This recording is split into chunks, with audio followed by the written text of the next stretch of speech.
भोले जी और माता पार्वती जी के कमल चरणों में गोड़ छुके गोड़ लगातानी हमार प्रणाम स्वीकार होके।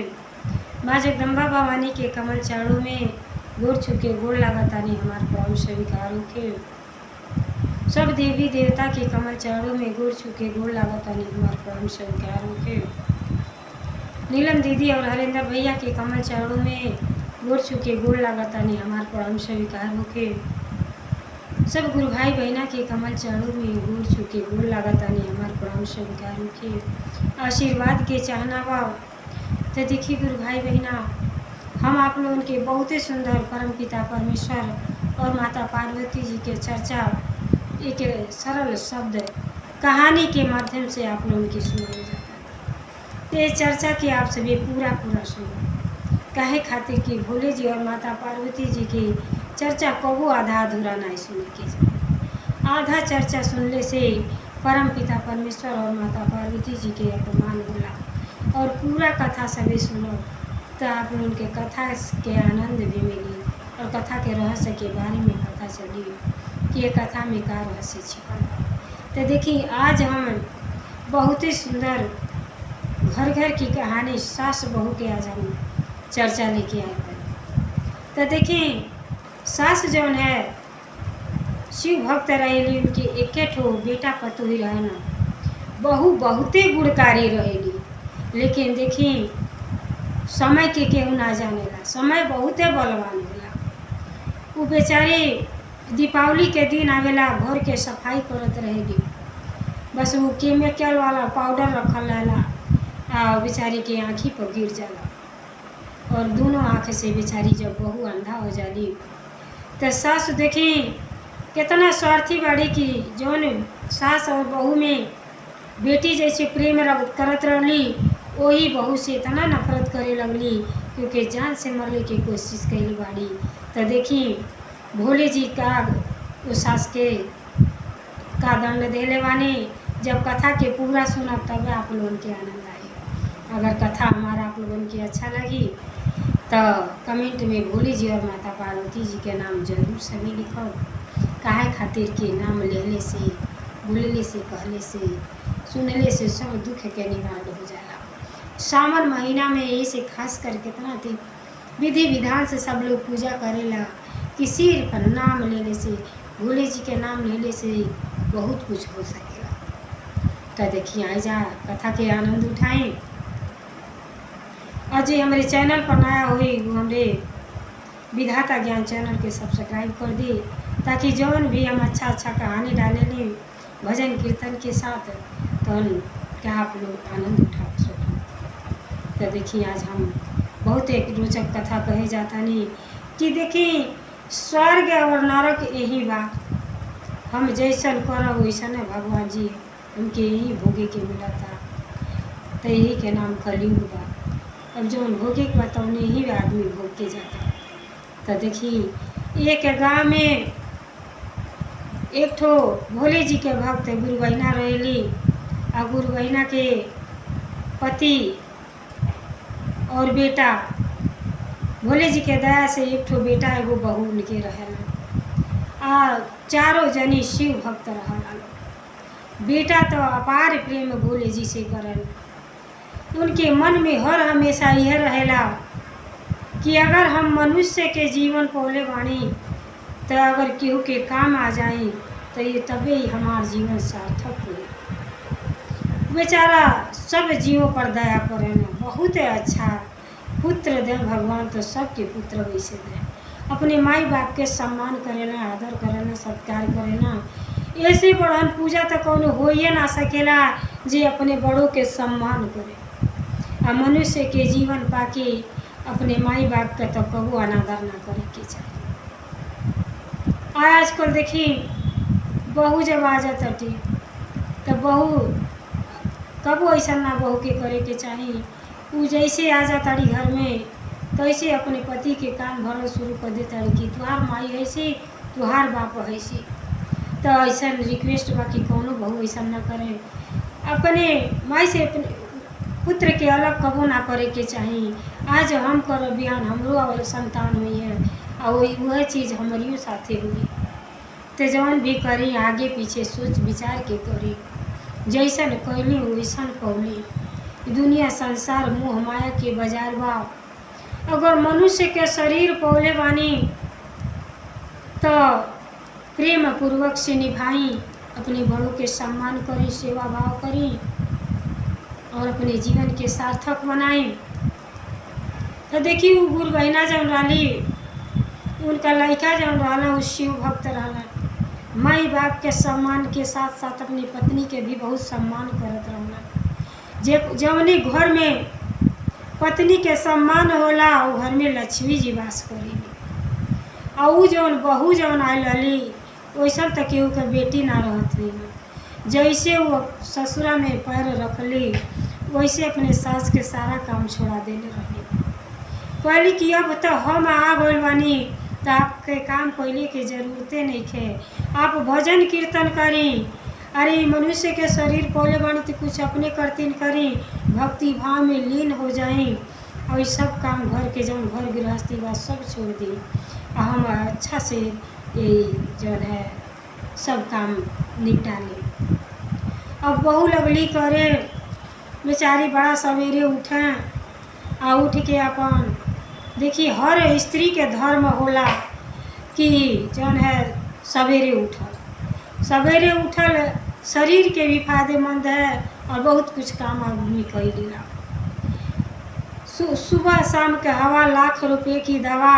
लेकिन आजकल तो देखते बानी गुरु भाई बहना कि जब तक 7 8 ना बज जाता तब तक तो आँखिए ना खुलता। भले ही सास उठ के पूजा पाठ करें लेकिन बहू के यहाँ पे सबसे पहले निद्रा आ जाता, बादों में ना आँख खुलता।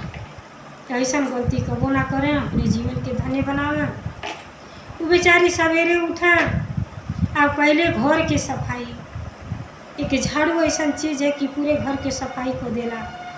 अगर घर के एक स्त्री खराब बा तो जैसे हम झाड़ू के खोल के फेंक देनी तो पूरे घर के कचरा बन जाला, वैसे घर में कचरा पर देली जब अच्छा शुद्ध विचार ना रहेला। और बेचारी इतना अच्छा विचार रहेला कि सवेरे उठ के झाड़ू पोछा कैले के बाद नहा धो के पूजा पाठ करके आरती सबके देखा के सब अपने बड़ों के आशीर्वाद प्राप्त करके और नाश्ता पानी सबके देली। यह हर पत्नी के धर्म होला। हमनों के ये सब काम कैले बानी कि सास ससुर के अपने दिल जीतले बानी, बड़ा सुकून मिलेला।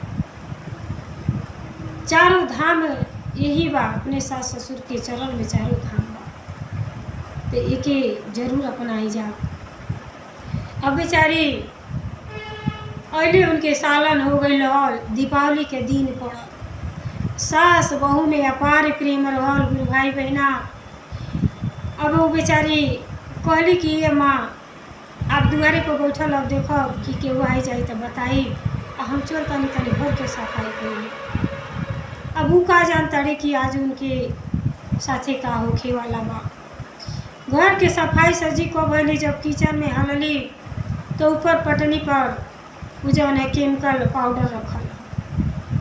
अब जैसे झाड़ू से झोला मारा ताड़ी बसू डिब्बा गिर के और सारा पाउडर उनके आँखी पर गिर गया।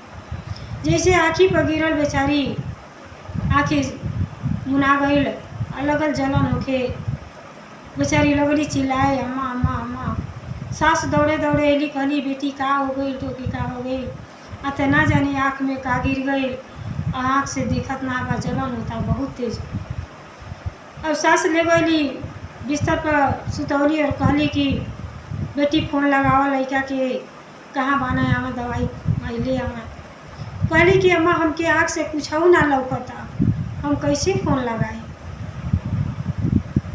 अब भागल भागल पड़ोस में अपने देवरानी के पास उनका सास गई कि बेटी बहिनी देखा का जानी बहू के आँख में का हो गई बा, तनी फूल लगाओ, कहाँ बाना मा लड़का हमें ले चलो दवा इलाज करा ले।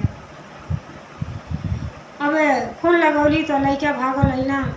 हॉस्पिटल में जब ले गई ना तो डॉक्टर कहला कि 99% तो इनकर आँख जो है खराब हो चुकी बा, बहुत कम भरोसा बा, और ठीको जो हो तो बहुते पैसा लगी तब जाके इनका आँख सही। तो देखी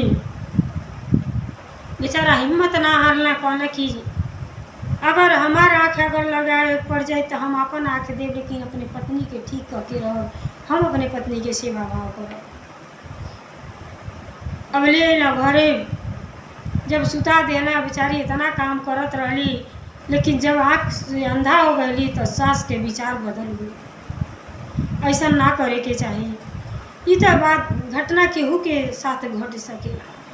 अब सास इतना नफरत करे लगली, कहली कि के सुतले सुतले के बना के खियाई, घर द्वार के सर सफाई के करी, यह एकलौती हमार बहू बाटी, आई जब तक रही तबले हमरे लड़का के दूसरे विवाह ना हो सकेला।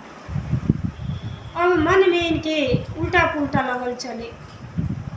अब चले लगल तो अपने बेटा से कहताड़ी कि आई के नैहर पहुँचा दो। कहला कि माई का कहताड़ू, जब ऐसा नाक हो गई बा तो नैहर में उनके केवल पिताजी रहना कि कैसे नैहर में पहुँचा दी, बाप कैसे सेवा भाव करी। कहली जैसे मन करे उनका लड़की उनके हवाले कर दो। कहला हमरे जीते जीते ऐसा कबू ना हुई, हम देख रेख करब। तो तू नौकरी करब कि देख रेख करब। कहला कि हम सब काम करी, तू घबरा। अब लड़का के जब विचार जान गई कि लड़का नैहर में जाए ना दी हैं, तो देखी गुरु भाई बहना जब वो अपनी ड्यूटी चल गई ना, तो सास और ससुर दोनों जने मिल के प्लान बनावत आलो कि ऐसे हमन के जीवन कैसे कटी। अब है तो हमन के जीवन पहाड़ बा, तो उन्हों के रात दिन देखो आ हमन के कुछ हो जाए तो हमन के देखी। आई कि ऐसा कहल जाए कौन उपाय कि घर से निकाल दिया जा। ससुर कहला कैसे निकालल जा, आते जबले ही घर में से जाए नहीं तब तक हमरे लड़का के दूसरे विवाह हुई। अब वही जैसे बातचीत यह करत रही तो देखी गुरु भाई बहना बहू के बड़ा जोर से पियास लगल और अम्मा अम्मा चिल्लाता थी। जब अम्मा के आवाज़ ना आयल तो सोचली कि लगत अम्मा कहीं चल गई बाटी। बेचारी टूट आवत जब गईली पानी पिए तो सारा बात ही सुनी गई कि सास कहत अड़ी कि जब तक कि हमारे घर में रही तबले हमारे बेटा के दूसरे विवाह ना हुई। आई अंधी पतु ही रोकी कि हमन के का कह जाई, एक एक कोनो न कोनो बहाना या तो मार दिया जा, आ नहीं तो घर से निकाल दिया। अब सारा बात सुन गईली तो बहू आके लगली फूट फूट के रोवे और सोचे लगली कि बात ही सत्य बा, ये घर के एकलौती बहू बाणी, और जब तक हम जीवित रह तब तक हमारे पति के दूसरे विवाह ना हुई। तो ऐसे अच्छा बा काहे ना हम अपने से जान दे दी। तो देखी गुरु भाई बहना जेकर वहाँ से ना आए थे कि कौनो उपाय करी, लेकिन ओकर प्राण ना निकली। अब बेचारी टुबत अपन पहुँच गई 2 मंजिला पर, आ जैसे ऊपर से कूदही वाली हुई तब से उनका पति आ गई। आ पति आ गई ना तो लगना डांटे कि ई का करता है। कहली कि हमके कह लेवे के चाहिए, आप कैसे काहे बचा दे रही है, तो काहे ऐसा मूर्खता करता है। तो हाँ देखिए सस बात ही हम पानी आने बनी हुई तो माँ ऐसे कहता नहीं बात ही सही बा। हम अंधी घर में का करम न रही काम लायक न परिवार के काम लायक, हमके मर गईले अच्छा बा है घर पे, हम मर जाए तब और दूसर विवाह हो जाए। पति जौन है शिव भक्त रहला, बड़ा ज्ञान रहल उनके कि अगर इस शरीर मनुष्य के पाके केहू के काम ना आवे तो इस शरीर व्यर्थ बा। पहले तू कैसे ही सोच लेलू, तू तो हमारा अर्धांगिनी हो, और तो के जीते जी हमके छोड़ के अब हल कैसे मरले के प्लान बना लेलू।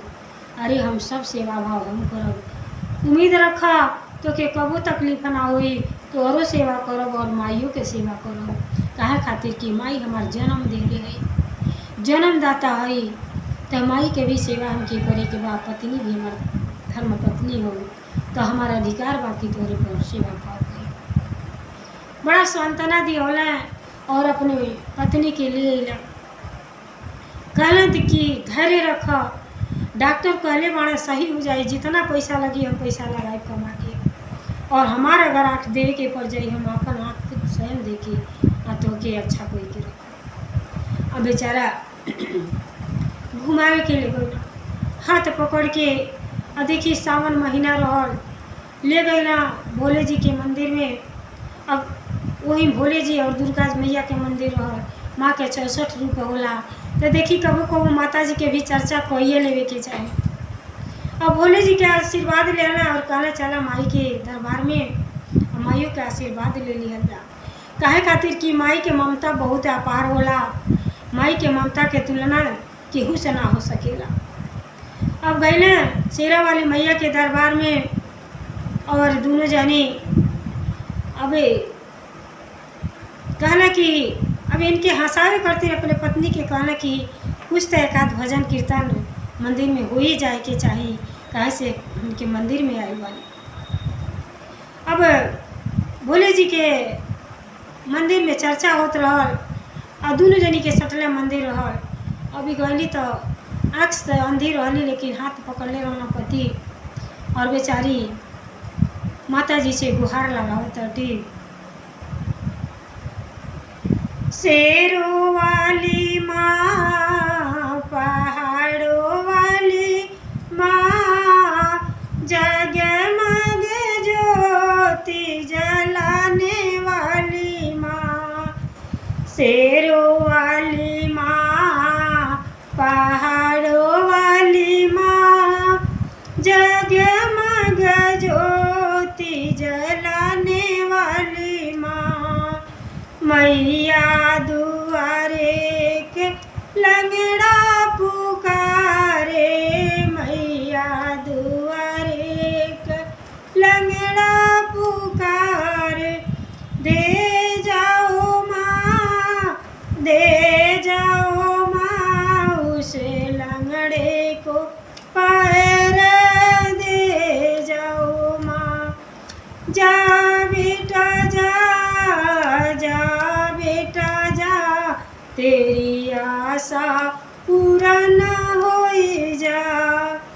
शेरों वाली माँ, पहाड़ों वाली माँ, जगमग ज्योति जलाने वाली माँ। शेरों वाली माँ, पहाड़ों वाली माँ, जगमग ज्योति जलाने वाली माँ।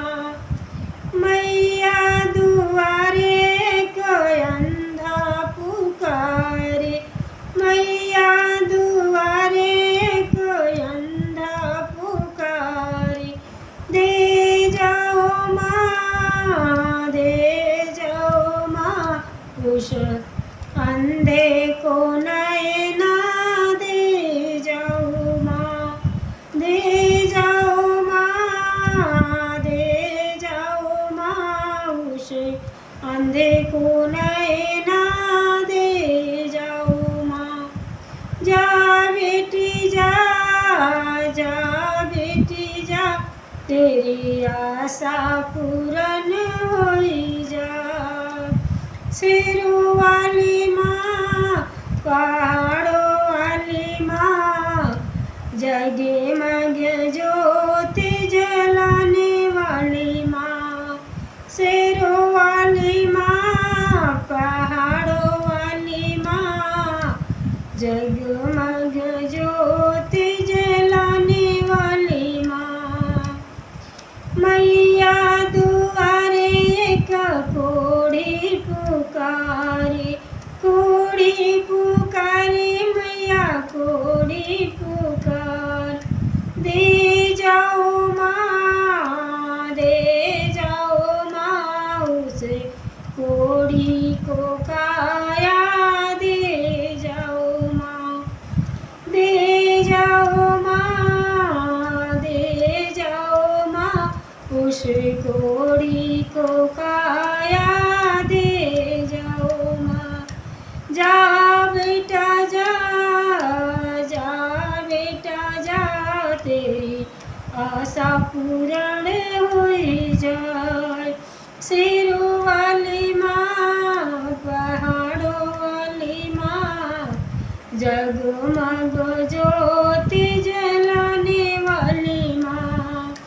मैया दुआरे को निर्धन पुकारे, निर्धन पुकारे को निर्धन पुकारे। दे जाओ माँ, दे जाओ माँ, उसे रोवत जे जाओ माँ, जा बेटा जा, जा बेटा जा, तेरी आशा पूरन होई जा।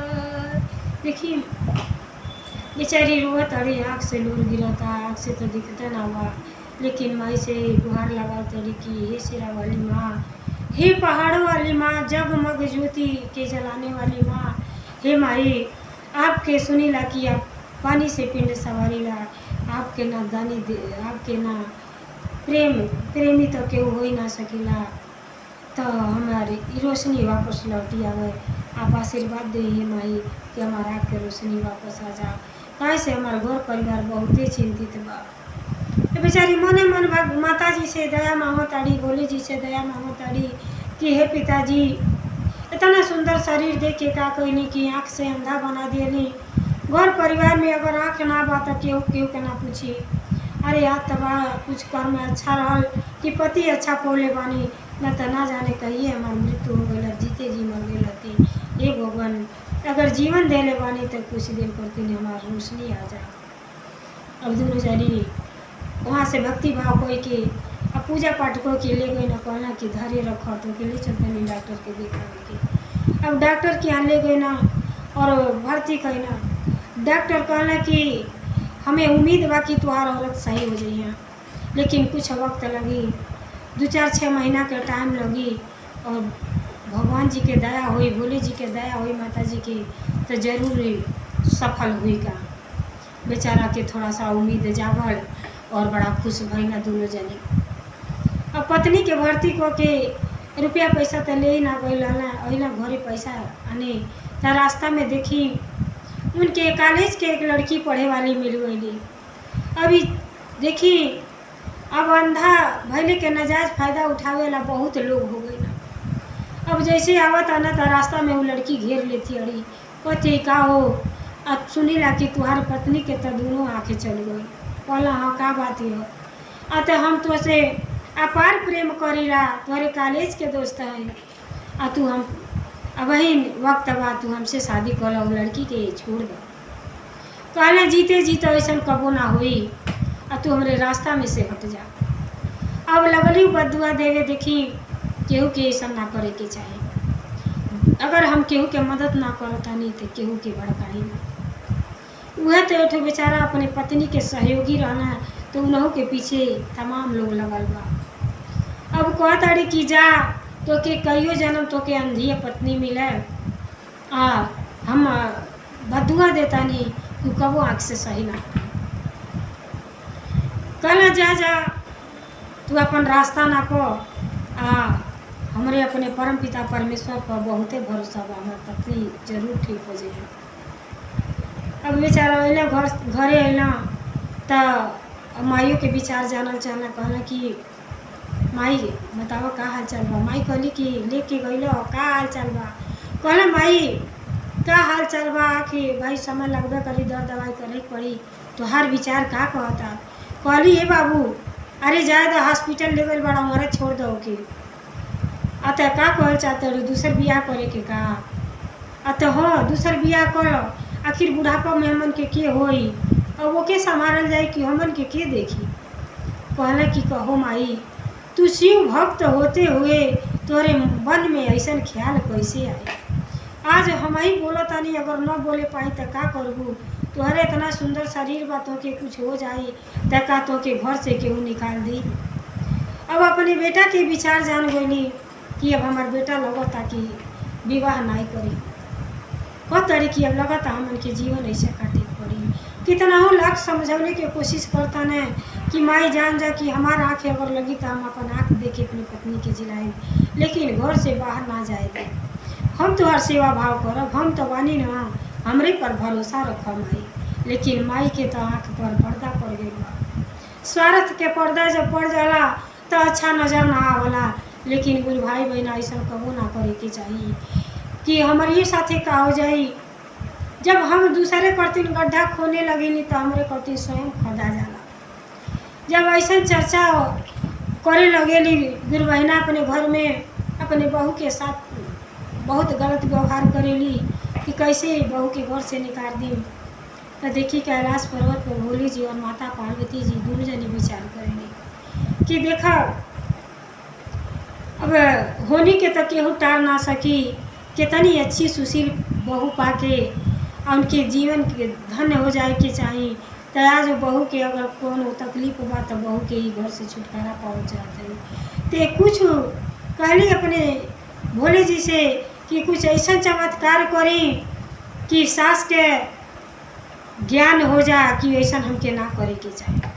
तो देखी बहू जैसे हॉस्पिटल से लेके लड़का आई ना और सास जौन है पानी लेके कपड़ा धो के अपन कपड़ा लेके छत पर डाले जात रही और जैसे छत पर डाले जाता रही तो देखी भोले जी बड़ा क्रोधित भइली कि अपने बहू के इतना सुशील बहू इतना शिव भक्त बहू के साथ सास ऐसा अन्याय करे जाता रही। तो देखी भोले जी का चमत्कार कैले बनी। जैसे जाता रही तैसे सीढ़ी पर गिर के बेहोश हो जाता रही और कथे यारी बाप कोई की बस वही बेहोश हो गई। जब बहू के कान में ऐसा आवाज़ आई माई के तो वो जान गई कि हमारे जौन है सास संकट में बाड़ी। अंधी बहू दीवार के पकड़ के धीरे धीरे धीरे धीरे आके और कहते कि माई तो के का हो गई, माई का हो गई, माई के का हो गई, लगली हल्ला करे। ओकरे बाद पास पड़ोस के लोग जुट गए, कहली कि तनी फोन कर दी हमरे माई के का हो गई। कहतड़ी कि माई चिंता न करी और सेवा हम करब, रोरे ठीक हो जेबे, चिंता न करी। हाली हाली हाथ पैर के दबाऊ तड़ी। अपने तो आँख से अंधा बाड़ी, लेकिन देखी बहू हो तो ऐसा ने बहू होके के चाहिए कि कम से कम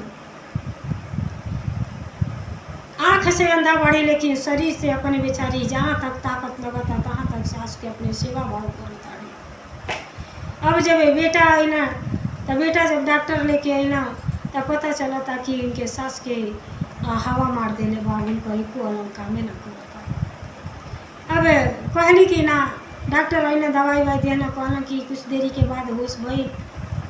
तो डॉक्टर कहना कि अब तो इनके बड़ा सेवा भाव करे पड़ी, कई साल 6 महीना में सही हुई है।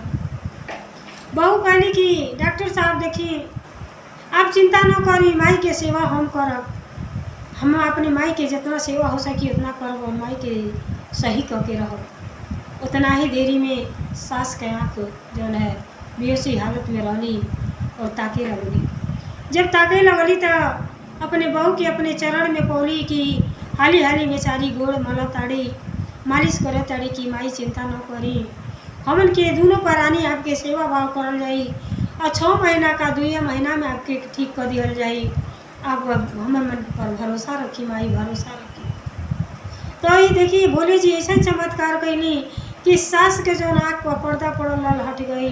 और बाद अपने बहू के सीने से लगा लेली, कहली कि बहू हम बहुत भारी तोहार गुनगार बाणी, अपने लक्ष्मी जैसन बेटी के हम घर में से बार बार निकलने की कोशिश कैली।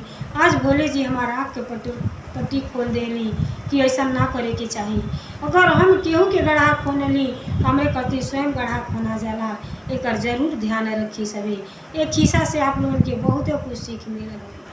तब बेटा वही समझौना कि माई जौनी बहू के तू घर में से निकाले के कहत रहलू, आज वो बहू घर में ना रहती तो तुम्हार जान ना बचल रहते।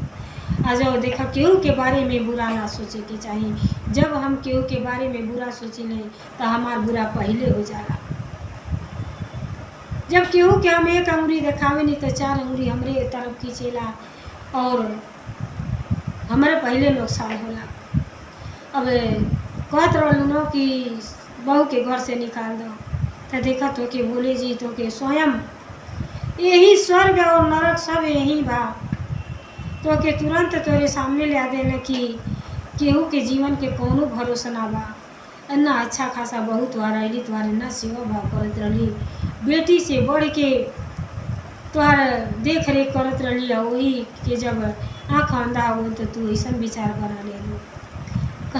कहली कि बाबू अब हमके ज्ञान हो गई, इतना चर्चा भजन में गईनी लेकिन हमार मन भटक गई कि हमारे बुढ़ापा में के सहारा हुई। ये अंधी बहू के जब हम सेवा करब कि अपन हमरे देह के हुई, अपने स्वार्थ वर्ष हम अपने बहू के घर से निकलने की कोशिश कैनी। हे परमपिता परमेश्वर जी हमके माफ़ कर दी। अजय मेरी कथा के सुनता चर्चा के सुनता जरूर अमल करी कि ऐसा गलती कबू ना करी।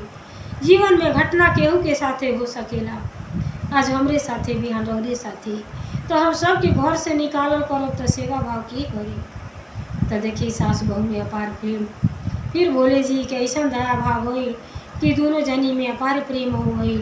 और वह लड़का जो है शिव भक्त रहना, भगवान श्रवण जैसे बेटा सबके दें, तो बेचारा श्रवण रहना अपने पत्नी के भी सेवा करें और अपने माई के भी सेवा भाव लगना करी। करते करते तो देखी भगवान जी के ऐसा दया कृपा वर्षल कि पत्नी के आँख भी दवा करौले और भोले जी और माता पार्वती जी के दया से उनका भी आँख सही हो गई। और सास के जौन है हवा जौन मरले रहल, इतना रात दिन एक के सेवा भाव कैली कि सास भी अपने पैरों पर चले लगली और बहू जौन उनका सेवा भाव करे लगली। घर में खुशियाँ ही खुशियाँ आ गई। कुछ दिन के बाद उनके घर में उनके नाती के आगमन भइल। बुढ़ बहना के घर में खुशी खुशी छा गई। तो देखी समय के बदलत देर न लगेला, जौन है दुख सुख तो दोनों भाई हलो, दुख पड़ले उतरावे के ना चाहिए। अगर वो बहू के घर में से निकाल देती तो उनका सेवा भाव के करत। तो देखी भोले जी उनके ऐसा ज्ञान देनी कि वो समझ गई कि ऐसा केहू के साथे ना करे के चाहिए। जानबूझ के तो बहू कहले ना रहली, तो बहू भगवान दे तो सबके वैसे दे, सास दे तो वैसे सबके दे। सास बहू के तो माई के जैसन प्यार हो खाई के चाहिए। अरे देखी जौन माई पैदा करले रहली गलती सही पर वह माई बोलेली, तो का वो माई के केहू छोड़ देला। और सास जौन है इतना कौनो सास बुरी ना होली। अरे जैसे पूछी जकरे सास ना बाटी, सास तो घर के अपने परिवार के एकजुट कह के चलाएली। कितना हो मर्द रही ससुर रही केहू का ससुर संभाल ना पाई है। सास बिना तो घर सुना हो जाला, कहल जाला कि सब केहू चल गई और बुढ़वा लटक गई। जौन है घर के रौनक ले आवे वाली सासे होली। तो सास बहू के अपार प्रेम होखे के चाहिए और प्रेम से रहे के चाहिए। जब वे साझी बा तबे बिहान बा। तो देखिए हमारी कथा अगर आप लोगों के रोचक लगल हुई, अच्छा लगल हुई तो कमेंट जरूर करो सभी। जैसे उनके ज्ञान देनी वैसे भोले जी माता जी सब परिवार पर दया कृपा करी, सबके ज्ञान भाव दी कि सबका आनंद खुशी से सबका परिवार चले। हर हर महादेव, हर हर महादेव, भोलेनाथ की जय, सच्चे दरबार की जय, 56 कोटि देवता की जय।